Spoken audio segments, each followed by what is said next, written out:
Señor, en el nombre de Jesús. Amén. Bueno, nuevamente le doy la bienvenida. Este es el primer año de 3 años que compone este instituto, y no es un instituto teológico, sino que nosotros lo que queremos hacer es que este primer tema, este primer módulo, como lo dice, que es volver a la Biblia y la importancia que tiene de volver a la Biblia. Así que aquí yo le voy a compartir.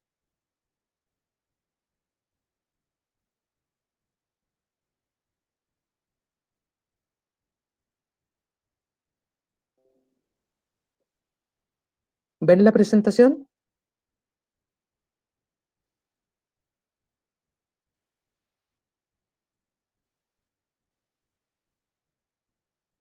Hay que alguien pueda decir si se ve la presentación o no. Sí, sí se ve. Ya, Y se ve. ya, muchas gracias. Jonathan, Bueno, como la clase está siendo grabada, ¿verdad? es grabada, así Perfecto. que no se preocupen, después va a ser subida a la plataforma, así que anoten ahí si es que quieren anotar, pero va a estar también disponible la grabación de la clase por si quieren volver a escucharla. Bueno, como dice aquí que es el primer año del Instituto Bíblico Berea, y el primer módulo se llama Volvamos a la Biblia. El tema que nosotros vamos a tocar va a ser: la Biblia no puede. Y para poder dar como una introducción, nosotros dentro del cristianismo existen dos grandes tendencias. La primera tendencia que vamos a ver es la posición o el pensamiento dogmático. Ahora, ¿qué significa esto? Debemos saber qué es lo que significa dogma. ¿Qué es lo que es? Es un punto esencial de una religión, una doctrina o un sistema de pensamiento que se tiene por cierto y que no puede ponerse en duda. Un dogma es una enseñanza, son doctrinas que están dentro del sistema. Creo que aquí alguien se va a conectar. Vamos a admitir.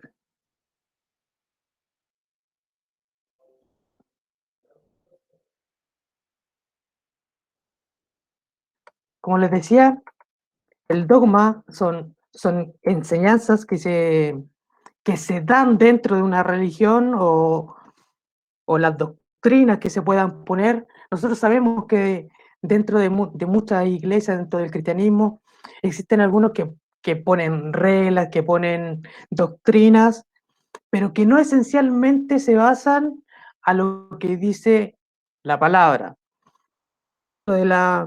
Del, del pensamiento dogmático podemos encontrar la teología sistemática.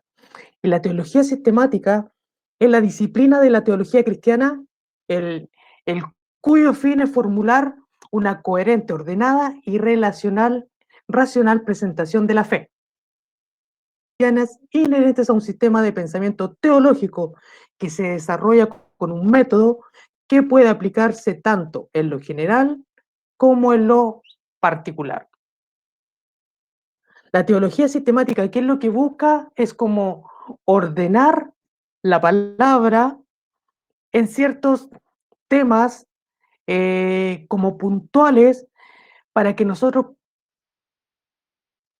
aprender como de una manera más ordenada, por decirlo, y más estructurada.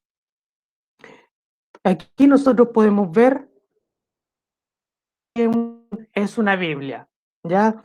¿Y qué es lo que hace la teología sistemática? Toma muchos versículos, no sé, por ejemplo, muchos versículos, todos los versículos que hablan sobre la salvación.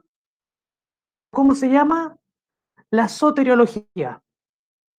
¿Ya? Entonces, buscan ahí dentro de la Biblia, de la palabra, todos aquellos versículos que hablan a través de que que puedan mostrar la salvación y se crea la soteriología. También existen que es donde buscan todos los textos, todos los versículos que puedan hablar del Cristo. ¿Ya? También existe la neumatología, que es la neumatología, que es el estudio del Espíritu Santo. Y con el transcurso de todo el instituto vamos a ir estudiando, aprendiendo, conociendo todas estas cosas, ¿ya? La teología sistemática no es que esté mal, ya, porque dentro de este instituto vamos a ir aprendiendo ciertas cosas que estoy nombrando acá, vamos a estudiar sobre el Espíritu Santo, vamos a estudiar sobre el Cristo, en fin, ¿ya?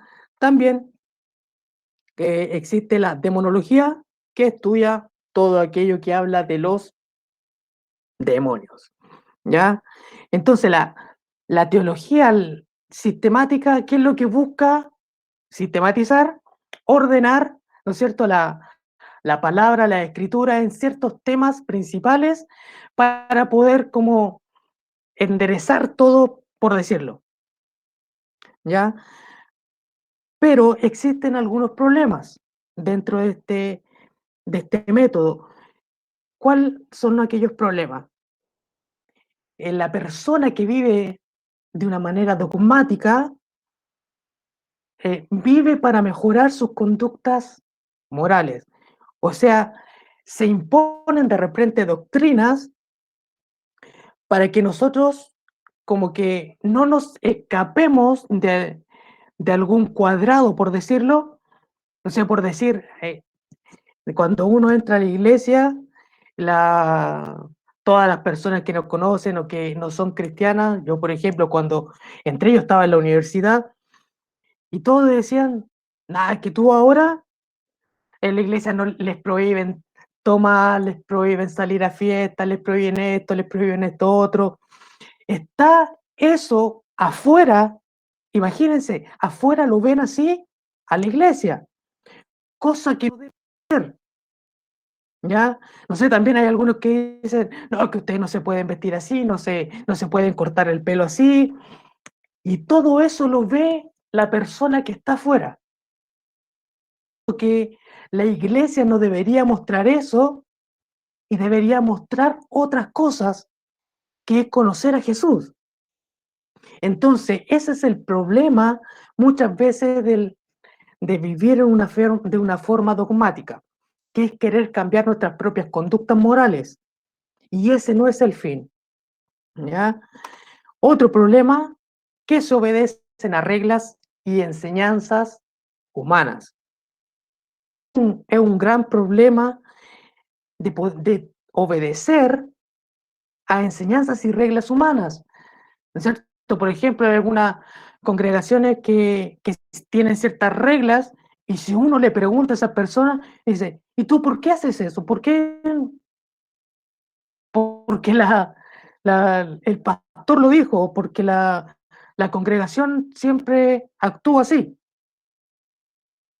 Entonces, ese se convierte en un gran problema porque se va poniendo ciertas cargas sobre las personas. Vamos a buscar ahí, bueno, está escrito acá en Hechos 5:32 y dice, y nosotros somos testigos suyos de estas cosas, y también el Espíritu Santo, el cual ha dado Dios a los que le obedecen.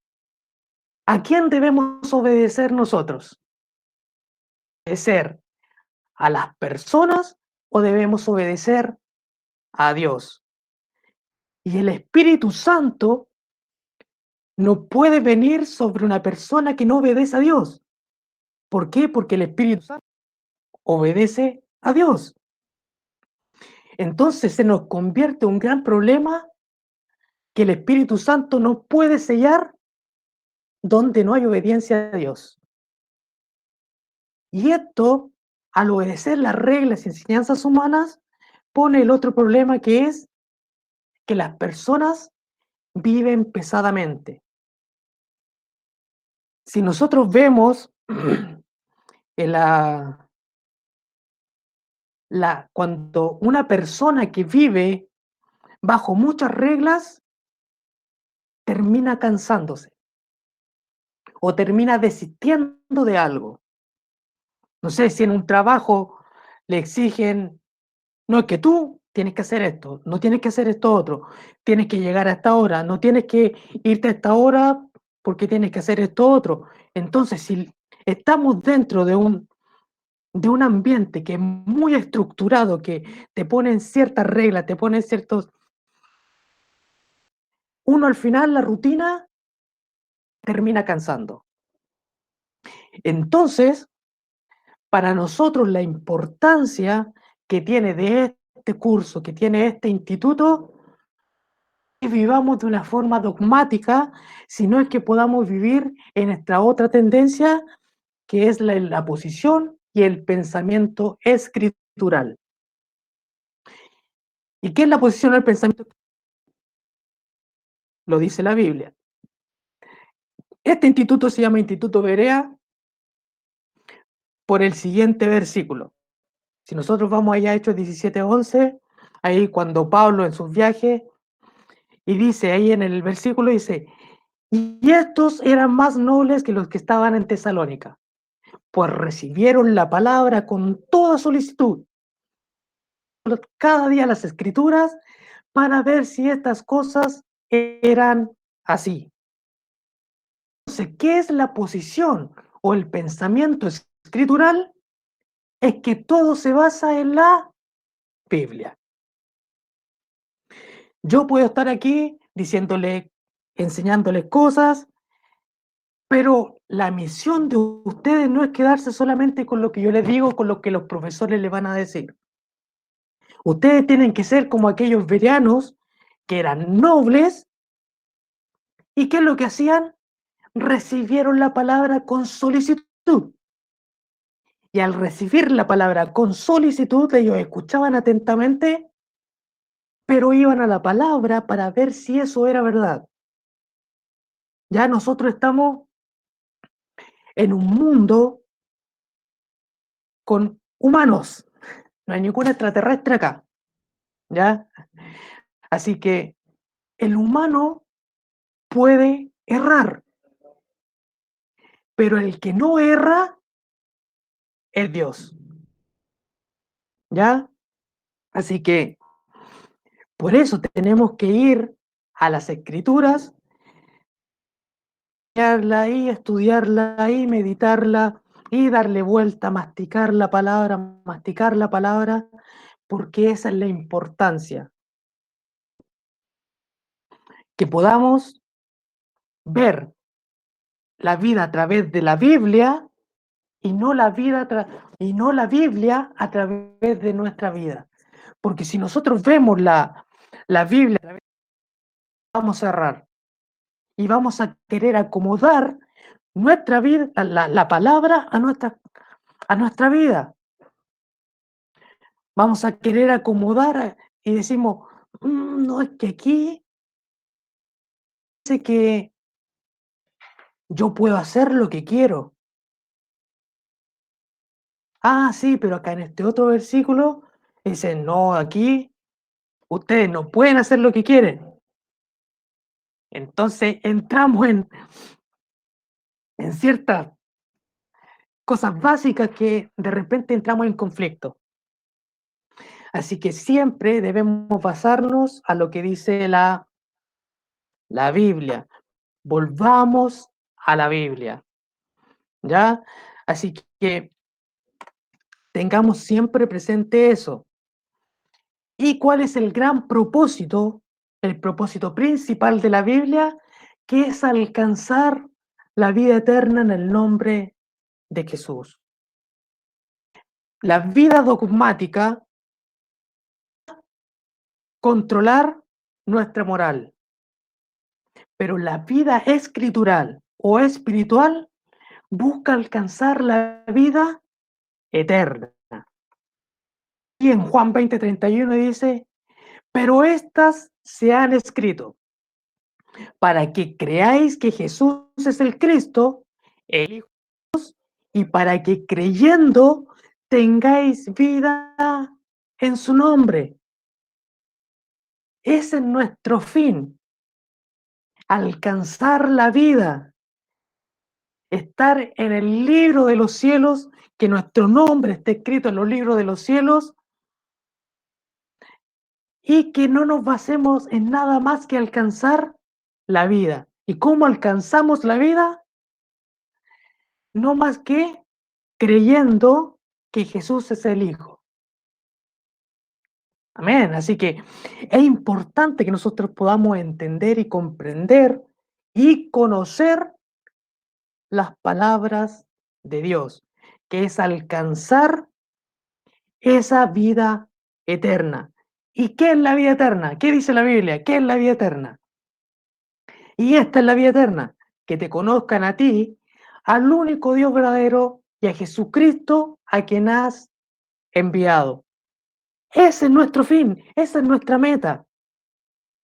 Conocer a Dios y al Hijo, aquel que envió para que nosotros pudiéramos alcanzar la vida. En eso se basa nuestra vida de fe.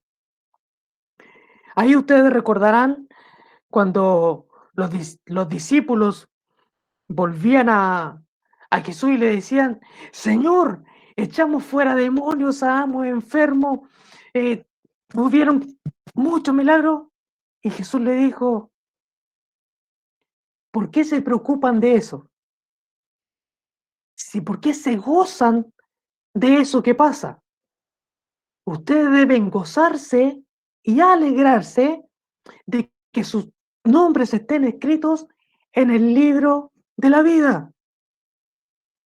Por eso debemos gozarnos nosotros. No porque sanamos un enfermo, no porque echamos fuera demonios, porque eso no depende de nosotros.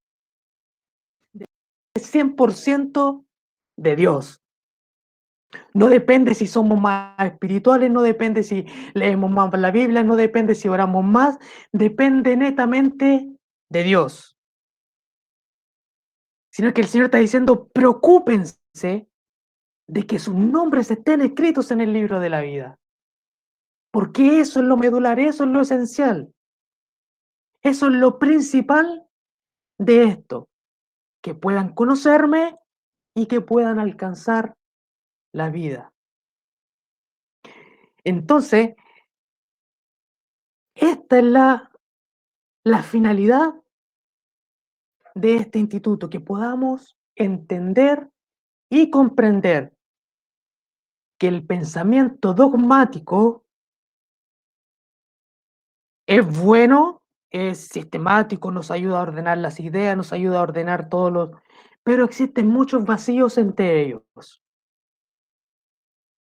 Pero si nosotros vamos directamente a la Biblia, nosotros no vamos a ver la Biblia separada en temas como hablemos de la salvación y salen todo esto. No, se habla de una sola persona, que es Jesús. Entonces, mis hermanos, tenemos que seguir adelante, tenemos que saber diferenciar y ser como los bereanos. Dentro de este tema nosotros podemos ver el método de Dios. Existe un método de Dios. Muchas veces nosotros queremos hacer nuestro propio método, pero que va muchas veces en contra del método de Dios. Y el método de Dios lo podemos ver ahí en Mateo 28:20. Dice, enseñándoles que guarden todas las cosas que os he mandado. Aquí yo estoy con vosotros todos los días hasta el fin del mundo. Entonces, ¿cuál es el método de Dios? Que nosotros podamos enseñar lo que nos enseña y dice Jesús. Ese es el método de que podamos enseñar sus palabras. Si nosotros vamos a la Biblia, el método de Dios era que se cumpliese su palabra. Ni aún Jesús, siendo Dios, siendo el Hijo de Dios, pasó a llevar la palabra de Dios. ¿Qué fue lo que pasó ahí en el desierto cuando Jesús ahí fue tentado? El diablo le dice, convierte estas piedras en pan. ¿Por qué? Porque vio que Jesús venía de un ayuno de 40 días y 40 noches. Dijo, él tiene que tener hambre.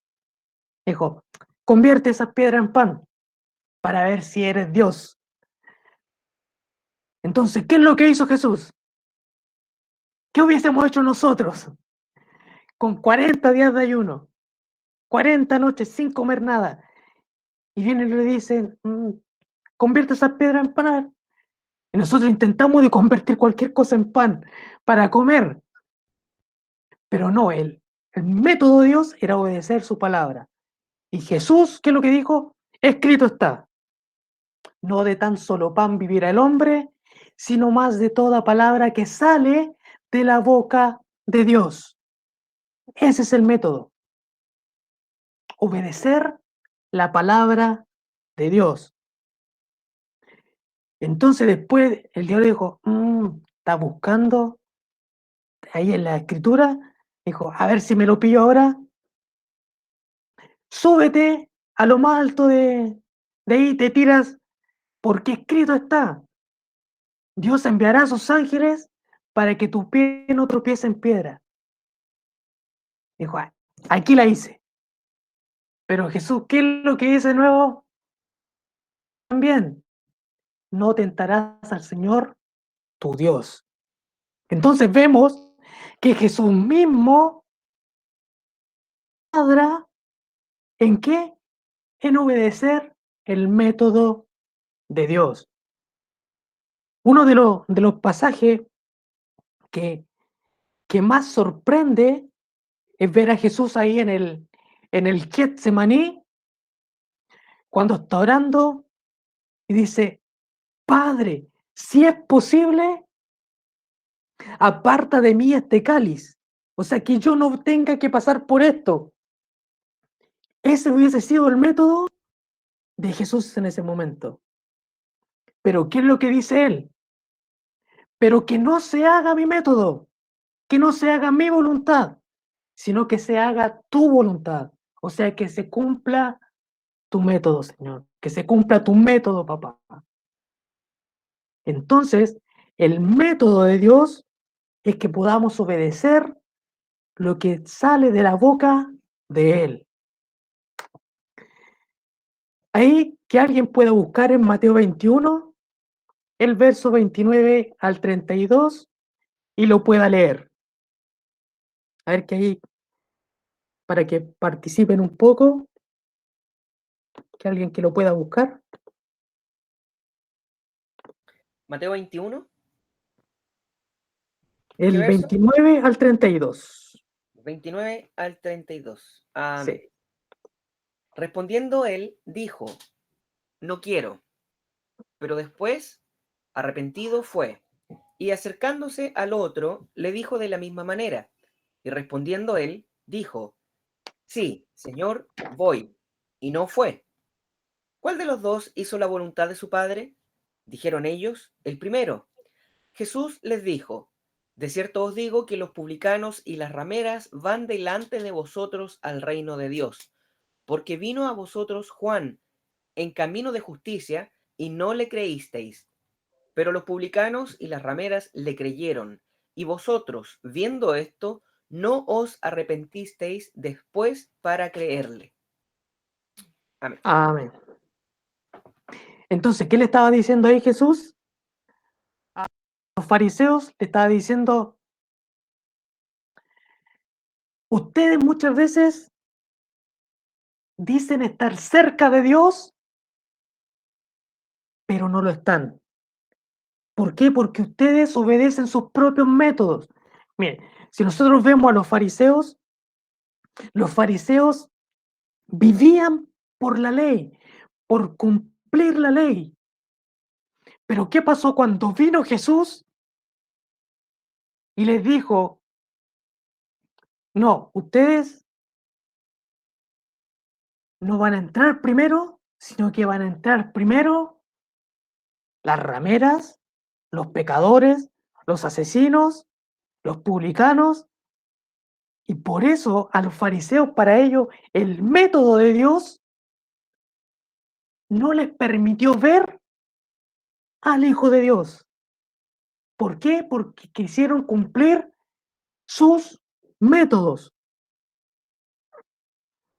Entonces, ahí por eso le da esa parábola para hacerle entender que solamente con creer, solamente con aceptarlo a Él, podemos alcanzar la vida.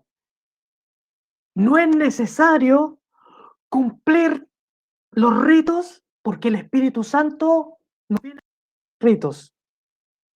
El Espíritu Santo viene a cumplir la voluntad de Dios. Entonces,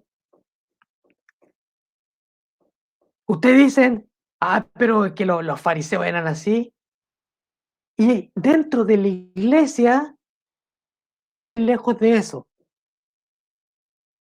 Imagínense a alguien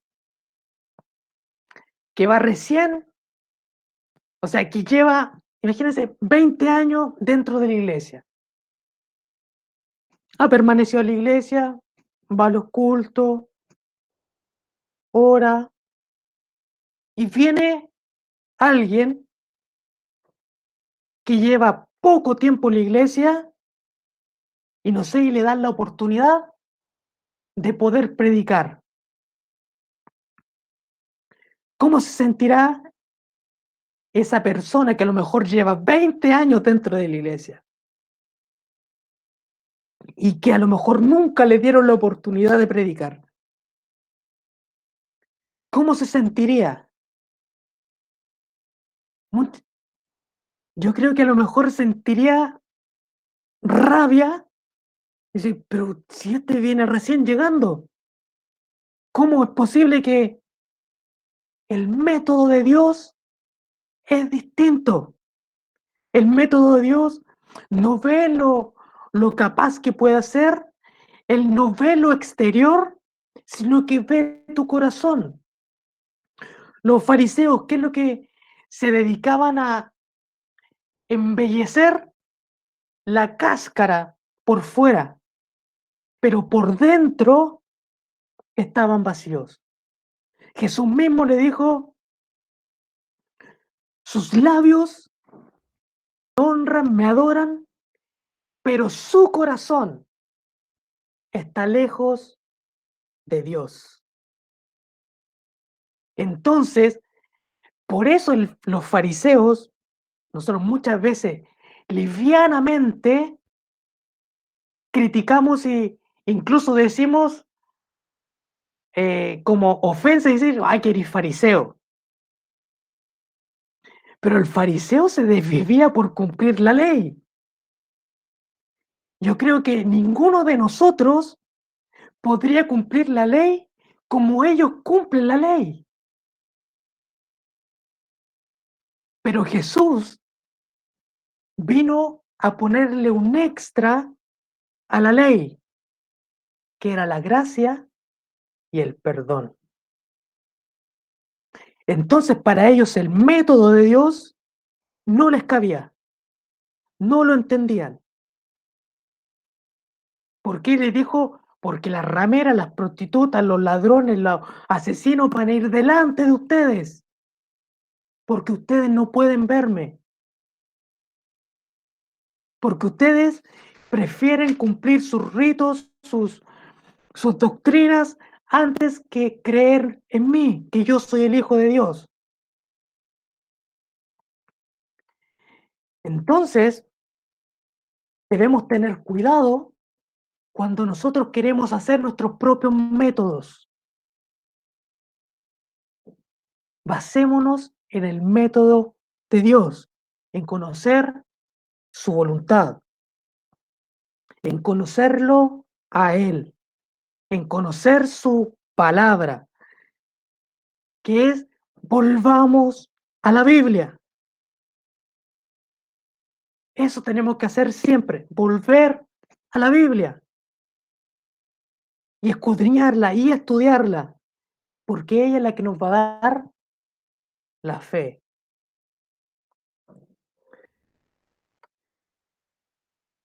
Otro de los temas de hoy es que Dios no trasciende su palabra. Él nos va más allá de lo que Él ya dijo.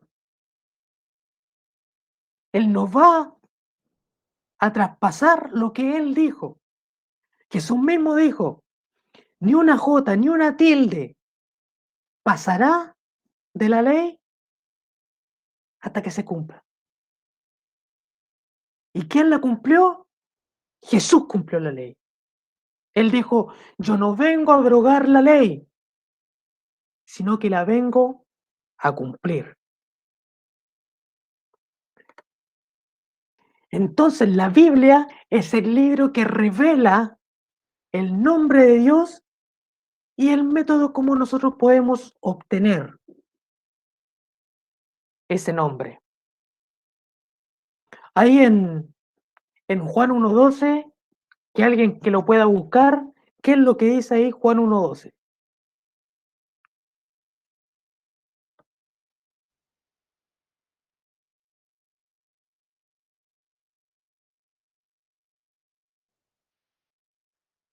¿Alguien lo tiene? Dice más, a todos los que le recibieron, a los que creen en su nombre, les dio potestad de ser hechos hijos de Dios. Amén. ¿Qué es lo que dice? Aquel que recibe, ¿a quién? A Jesús, Dios le da la potestad de ser hecho un hijo de Dios. Imagínense, solo tenemos que recibir el nombre. ¿Por qué? Porque eso es lo medular. Que podamos recibir el nombre, que podamos conocer su nombre. Y así vamos a poder ser hijos de Dios. Y si lo dice la Biblia, si lo dice sus palabras, Dios no es hombre para que se arrepienta, ni hijo de hombre. No, Dios no es hombre para que mienta, ni hijo de hombre para que se arrepienta. Entonces, si lo dice la Biblia, es porque es así. Muchas veces nosotros pasamos en la vida y a veces cometemos errores, nos equivocamos y sentimos que Dios está muy lejos. Sentimos que Dios ya nos oye, que Dios está enojado con nosotros. Pero ¿qué dice la Biblia? Dios es fiel y justo. Que si nosotros confesamos nuestros pecados, Él es fiel y justo para perdonarlos y limpiarnos de toda maldad. Entonces, cuando nosotros entendemos y comprendemos que somos hijos de Dios, vamos a empezar a comportarnos como hijos de Dios. No es necesario que una congregación, que una iglesia venga a ponerme reglas para poder comportarme de acuerdo a ellos piensan que es ser un hijo de Dios. Porque cuando yo comprendo que soy hijo de Dios y comprendo realmente que soy un hijo de Dios, voy a actuar como hijo de Dios. ¿Qué dice Pablo? Dice, todo me es lícito, pero no todo me conviene. Todo me es lícito, pero no todo me edifica. No está diciendo, esto no es lícito, esto no lo puedes hacer, esto aquí, esto allá. No te encasilla. Te dice, todo te es lícito, puedes hacer cualquier cosa. Pero si Cuando nosotros somos hijos de Dios, vamos a discernir qué es lo que me edifica y qué es lo que me conviene. No es necesario que nos pongan reglas para poder actuar como conviene al Señor. Entonces tenemos que vivir de una manera espiritual y escritural, no de una forma dogmática, porque vivir de una forma dogmática nos vamos a cansar. Lo probable es que terminemos fuera de la iglesia porque las reglas ya no las soportan más. Pero cuando nosotros sabemos que tenemos la libertad, vamos a actuar conforme a la voluntad de Dios. Eso es conocer a Dios. Nosotros podemos preguntar a personas, ¿por qué lees la Biblia? Y algunos pueden responder, no, es que con la Biblia yo soy mejor persona. Sí, está bien, puede ser, pero no es el fin. El fin es alcanzar la vida. Entonces, tenemos que conocer su palabra, tenemos que conocer sus métodos y tenemos que saber que Dios no trasciende su palabra. En la Biblia nosotros encontramos la voluntad de Dios. ¿Y qué es la voluntad de Dios? Nos podemos preguntar.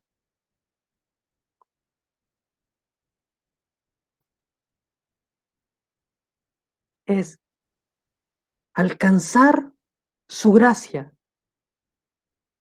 Y esta es la voluntad del Padre. Que ninguno se pierda, mas todos procedan al arrepentimiento. Esa es su voluntad. Les voy a contar lo que una vez me pasó a mí. Cuando recién ingresé a la iglesia, salíamos a predicar a las calles, andábamos de casa en casa. Y una vez una señora abrió la puerta y lo primero que le dije yo, buenas, nosotros pertenecemos a una iglesia cristiana. Y me paré en seco y me dice, no, no, no, no, no. Ustedes lo único que hacen es meter miedo con el infierno, así que, chao. Y yo quedé así como, eh, ¿qué pasó aquí? Y yo después llegué a mi casa y tenía esa incertidumbre. ¿Será verdad que nosotros lo único que hacemos es meter miedo a las personas con el infierno más que dar a conocer su nombre? Entonces ahí yo me empecé a replantear y con el tiempo empecé a conocer, nosotros lo que tenemos que hacer es dar a conocer a Dios, dar a conocer el amor de Dios, su voluntad. Y su voluntad es que nadie se pierda. Imagínense, a lo mejor esa persona, ni Dios quiera, nunca se arrepiente y no conoce a Dios y va a morir sin Dios. Es terrible. ¿Por qué? Porque a lo mejor le asustaron con el infierno y así, con ese del infierno, puede ir al infierno. Son las paradojas de la vida.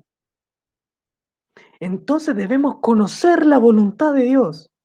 ¿Y en dónde conocemos la voluntad de Dios? En la Biblia, en la palabra.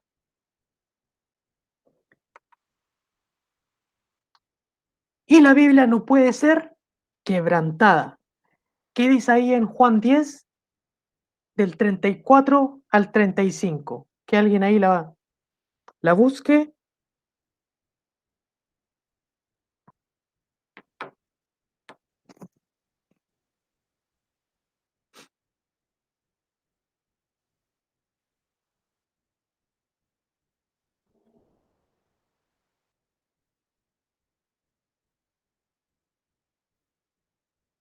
¿Alguien lo tiene?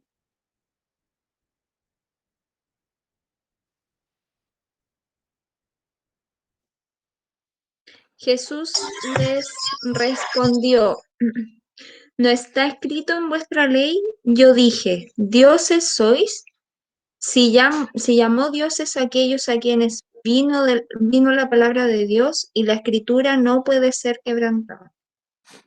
¿Qué dice ahí? La escritura no puede ser quebrantada. O sea, no puede ser pasada ya, no puede ser trascendida. No puedes ir más allá de la escritura. En Mateo 5:17, lo voy a buscar yo y se los leo.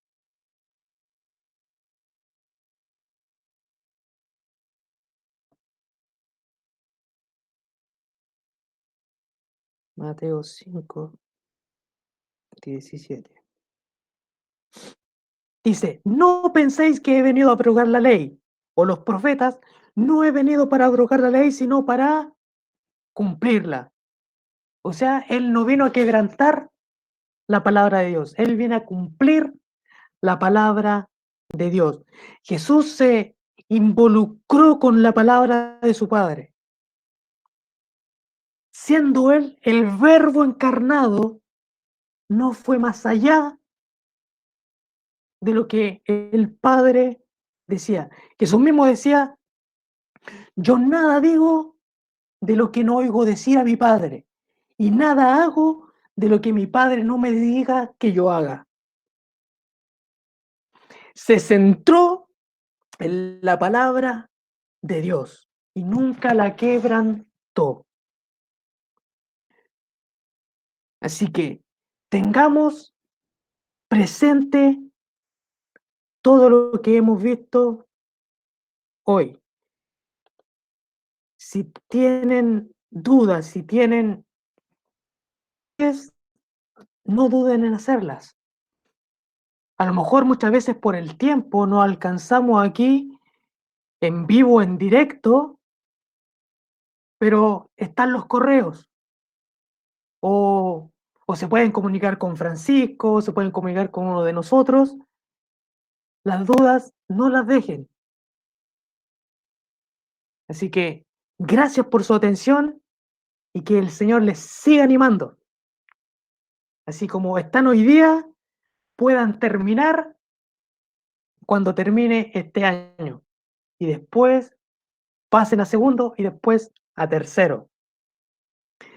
Así que no sé si alguno tiene un par de minutitos, si es que tiene alguna duda, alguna pregunta, alguna inquietud. Profe, ¿cómo lo vamos a hacer con las tareas? Si tienen que subir. Veo que en Mira, clase ahí, no las vamos a comentar.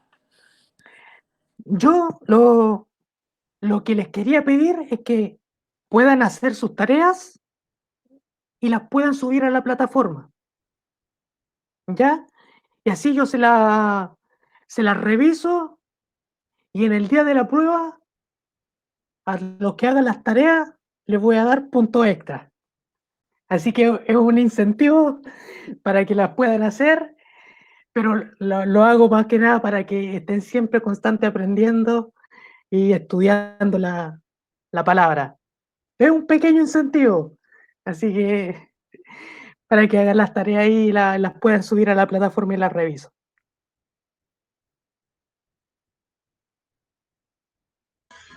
Pero, profesor, una consulta. Dígame. Definamos cuántos puntos por tarea. Ahí después, sea sorpresa, ¿no? Que no sea por los puntos. Que sea más por aprender y conocer al Señor. ¿Alguien más? ¿Inquietudes?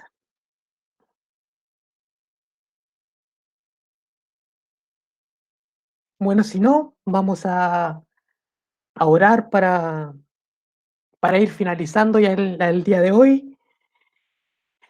Así que, amadísimos hermanos, que podamos seguir adelante nomás y seguir escudriñando y estudiando, porque esto nunca acaba, nunca vamos a terminar de conocer al Señor Siempre hay algo, hay una nueva revelación que el Señor nos pueda dar. Podemos leer 1000 veces un texto y 1000 veces el Señor nos va a hablar de distintas maneras. Así que ánimo y a seguir perseverando. Así que, Padre Señor, te damos gracias porque hemos podido aprender de ti, de tu palabra, y que cada día, Señor, podamos escudriñar las Escrituras para entender